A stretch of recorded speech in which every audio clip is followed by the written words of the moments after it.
Aikštelė Atėnų Peristeri komanda Kauno Žalgiriečius neatrodo labai pasiruošę tam Kauno Žalgirio krepšininkai.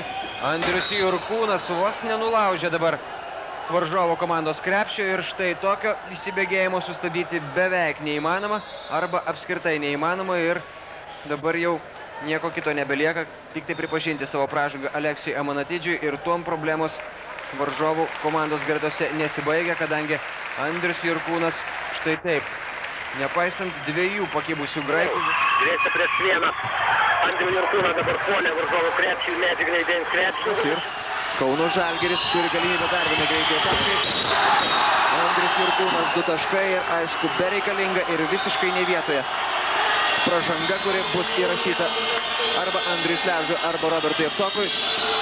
Dar kartą jūsų ekranus galintis rungtyniauti ir vidurio puolėjo pozicijoje ir prie viso to dar galintis pataikyti iš toli. Kaip dabar pergudrauja Gregorą Pučką Andrius Jurkūnas. Andriui Jurkūnui dabar netikėtai atsirado puikiai galimybė atsirasti Kauno Žalgirio komandos startinėje. Užčiau rungtynių transliaciją į pabaigą. Priminsiu, jog TV3 televizija krepšinio šventės šiandien dar nebaigė, iš karto po sustinka. Be abejo, Lietuvos Ryto komandos su savo varžovais iš Lenkijos ir tikėkime, kad ir tose rungtynėse Kauno Žalgirio pergalę pavyks padvigubinti šiandien Lietuvos Ryto krepšininkams Supro lygoje. Šitas rungtynės jums komentuos mano kolega Linas Kunigėlis ir šiandien Kauno Žalgirio krepšininkus galima pasveikinti ne tik su labai svarbia ir labai reikalinga pergalė, bet ir padėkoti jiems už pamokas Italijos krepšininkų. Arvydu Macijausku visiškai laisvas. Jurkūnas kalo kamuolį iš viršaus ir dabar visi Kauno sporto halėje esantys žiūrovai pakyla iš savo vietų pašokdami ir sveikinami dar vieną Kauno Žalgirio komandos žingsnį link Lietuvos. Štrus perdavimas po krepšį kirtusiam Marčiulionį. Šis atmeta kamuolį Jurkūną.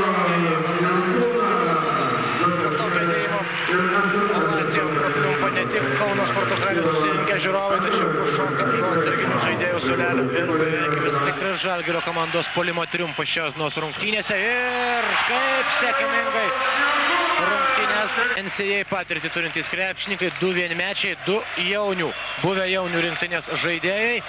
Metimą iš 5, tačiau sugebėjo atkovoti 8 kamuolius ir pademonstruoti, jog Kauno Žalgirio komandos gynybos atstovavo Klaipėdos Neptūną, dar kartą suklysta Atėnų Patnaik ir Atėnų AEK krepšininkai ir štai dabar juos nubaudžia Kauno Žalgiriečiai to ginklu, kurio labiausiai ir nenorėtų matyti šiandienos rungtynėse. Dušanas Ivkovičius, dėjimas iš viršaus ir be jokio pasipriešinimo Kauno Žalgiris dabar mažina skakas. Prieš jį Martinas Miursipas, tai yra Andrius Jurkūnas ir vėl jis išnaudoja visas savo fizinės galimybės. Staigus judesys, varžovas paliktas už nugaros, Andrius Jurkūnas kala kamuolį iš viršaus ir atrodo, kad tai galų gale išveda iš kantrybės ir Dušaną Ivkovičių. Komanda yra pranašesnėje būsinoje, rungtyniauja ramiau ir jai vadovauja Dušanas Ivkovičius. 2 minutės iki kėlinio pabaigos. Styvas Ganslovas prieš jį Dainis Šalenga, vėl perdavimas į baudos aikštelę. Andrius Jurkūnas, koks blokas ir Kęstutis Marčiulionis dabar jau nekliudomas pelno taškus. Įspūdingas epizodas, dvigubas epizodas, vienas po Kauno Žalgirio krepšiu, kuomet Martiną Miursipą atrodo jau nebelaukiantį jokio pavojaus, tiesiog nokautuoja.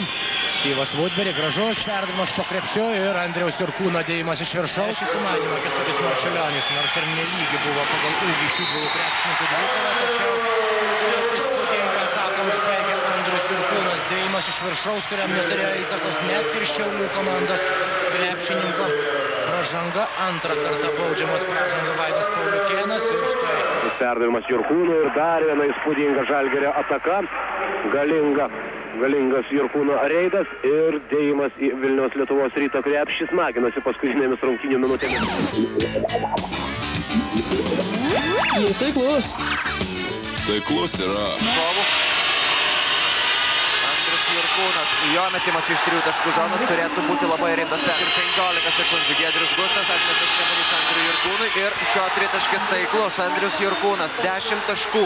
Arnas Kazlauskas, galimybė Žalgirio komandos kontratakai, Kęstutis Marčiulionis, tiksliai atiduotas perdavimas Andriui Jurkūnui ir kiek dabar ilgai reikėjo laukti tam, kad Grigorijus Kišnekas ir Dainis Šalenga. Andriaus Jurkūno metimas iš 3 taškų zonos pasiekia tikslą ir Žalgiris išsiveržė į priekį. Pavieniais Arvydo Maciejausko arba Ramūno Šiškausko prasiveržimais. Yvas Woodbury, Andrius Jurkūnas iš 3 taškų zonos pataiko Andrius Jurkūnas ir vėl sugrąžina 3 taškų persvarą Žalgiriui. Ir dabar galima dar kartą įsitikinti, kaip yra neįtikėtinai įdomu, kai lygoje yra bent jau 2 viena kita vertos komandos. Kauno Žalgiris tuom iš karto pasinaudojo sumaniai, išnaudodami visas savo galimybės, o dabar rungtynių arbitrai prašo nemėtyti daiktų, skrieja monetos į Kauno Žalgirio komandos žaidėjus. Andrius Jurkūnas prie baudų metimo linijos.